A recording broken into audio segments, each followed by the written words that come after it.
$4,000 gold changes everything. The United States national debt of roughly $38 trillion is a very common talking point in regards to finances. It's something that has become completely unsustainable, and whether or not we will ever be able to satisfy that debt and pay it off remains a mystery. But with the way gold is moving and the way that it's performing in such a short amount of time, it's got me wondering how long gold can keep up this record pace. And what does that mean for the national debt? And is it possible that gold could play a role in paying off our national debt? So without further ado, let's talk about $4,000 gold, this massive debt that the United States has, and how a simple yellow precious metal could have a significant impact on the United States economy in the future.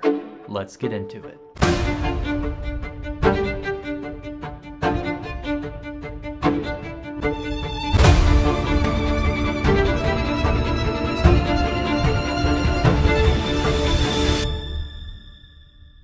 If you guys like this video, please like and subscribe as we push hard for 6,000 subs. I was taking a look at gold's spot price performance in the past several years, and it, of course, is very shocking. But when I took a look at how much the United States currently holds, it got me thinking about how gold could be used to satisfy some of the money that we owe. At approximately $4,000 per ounce, the United States currently owns about $1 trillion worth of gold. And based on data from Kitco charts, gold has appreciated by approximately 52.86% over the past 12 months. It certainly feels that we're in a new financial era here in 2025, with pending rate cuts, significant inflation ahead, and abundant spending. Things seem like they have been changed forever. So that begs the question, could gold continue to perform at the same or close to the same rate that it has in the past 2 years? And what does that mean for the debt that we have? Can gold continue to appreciate by roughly 40 to 50% consistently year over year into the future? Obviously, some years are better than others for the metals. It won't always perform this high, but even if it did once every 3 or 4 years or once every 2 years even, the United States gold reserves could make a significant impact in a positive direction towards establishing some level of security behind the debt that we have. So I played around with the numbers a little bit, threw together a hypothetical to determine how long it would take for the United States gold reserves to match the amount of national debt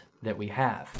Okay, real quick, let's pause for a second. I'm editing this video right now, and I wanted to kind of preface this video topic a little bit more. And I wanted to just state that this scenario that I'm about to present is not something that's realistic. This is not something that would happen. It's probably mathematically impossible. I just wanted to create a scenario that kind of represents and shows the strength of gold as a security against the United States debt. But with that being said, a 15 or maybe even 20% average gain year over the next decade, I think is still possible. And gold really could establish a significant amount of security for the United States against their debt, assuming that the national debt only increases by 8 to 10% each year. But I just wanted to preface that this is an unrealistic scenario. This is just for fun. But anyways, back to the video. So despite gold appreciating 50% in the past 12 months, let's go ahead with a little bit of a more conservative number of 40% appreciation year over year. If gold appreciated 40%, which is still very, very impressive, if gold appreciated 40% consistently year over year, how long would it take for gold, the $1 trillion worth of gold that the United States has, to meet the United States national debt? America's debt appreciates by roughly 6 to 9% annually. But if gold consistently appreciated 40% year over year and the debt increased by 8% year over year, the value of the United States gold reserves would catch up to the national debt in about 13 years. That's with gold appreciating 40% annually, and that's with the national debt appreciating 8% annually. Once again, of course, these are very rough numbers, and it's very unrealistic to expect gold to appreciate at that rate. But even if it did half of that, that would still be very, very, very good for America. But here's where it gets very interesting. With gold appreciating by 40% annually year over year and the United States debt appreciating 8% year over year, it would take about 13 years. But for gold to then continue that 40% appreciation year over year, it would only take 4 more years for gold's value to be worth double the national debt by that point. Now, of course, this scenario is very unrealistic, but there's one thing that I want to point out here. The universe, life itself, reality seems to move in cycles. History repeats itself. And many, many times throughout history, fiat currencies have been born. They were excellent for the first half of their life, and then in the second half, they fell off a cliff, and it resulted in mass economical distress, not just for the people using the currencies, but for the governments themselves. But every single time a fiat currency was born, lived, and died, every single time between economies crashed, people starved, and governments fell apart, every single time, what was there to save the day? Silver and gold. It's happened over and over and over and over. And I think that's kind of what we're phasing into. It's my opinion that we're most certainly in the second half of the United States dollar's life. It gets marginally weaker by the day, and notably weaker by the year, and significantly weaker by the decade. And this, of course, is going to continue. Fiat currencies are born to die. They don't last forever, but the people that enforce them ultimately just like to kick the can down the road next to the next guy that happens to be in power, only for this cycle to repeat itself once again. So fiat currency is something that we're going to have to live with for some time, but as a result, metals like silver and gold will rally because of it. As the value of the dollar weakens, and as the trust in the American dollar weakens as the world reserve currency, metals will continue to rally. The United States is the #1 gold holder in the world, and I'm sure central banks will continue to stack up more weight as time goes on. 17 years is a significantly short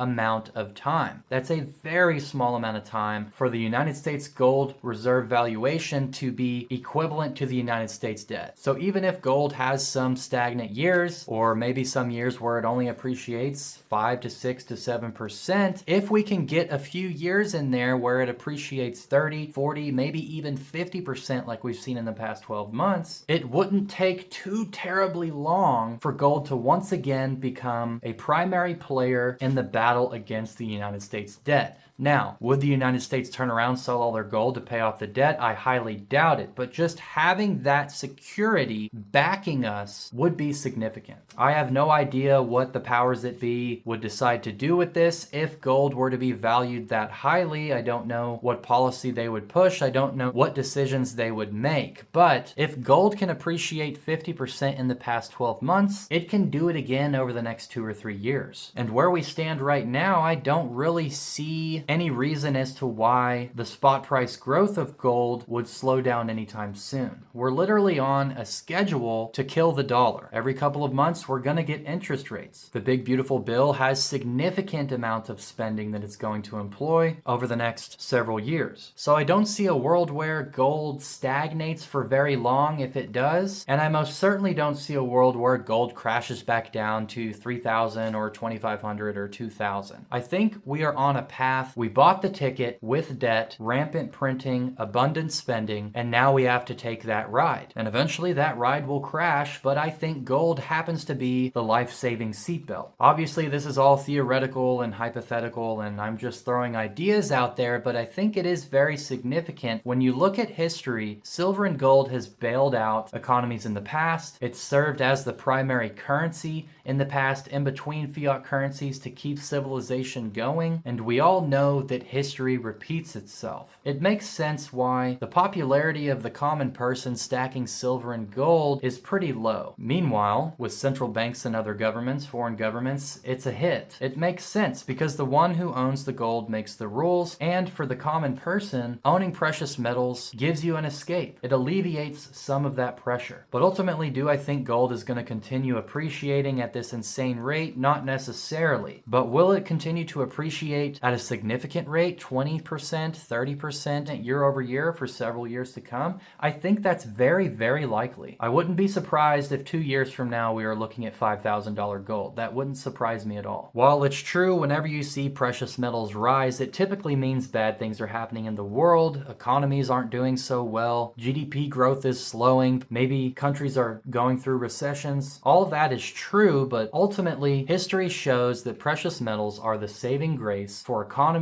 all over the world in all different parts of history. So owning a little bit of it might be a good idea. Not financial advice, that's just my opinion. Only time will tell, but for me personally, moving my fiat currency, the money I work hard for day in and day out, into precious metals makes me feel safe, and the increase in spot prices for both silver and gold is proof of that safety. We're most definitely in exciting times, but let me know what you guys think down below. Stay safe, keep stacking. Peace.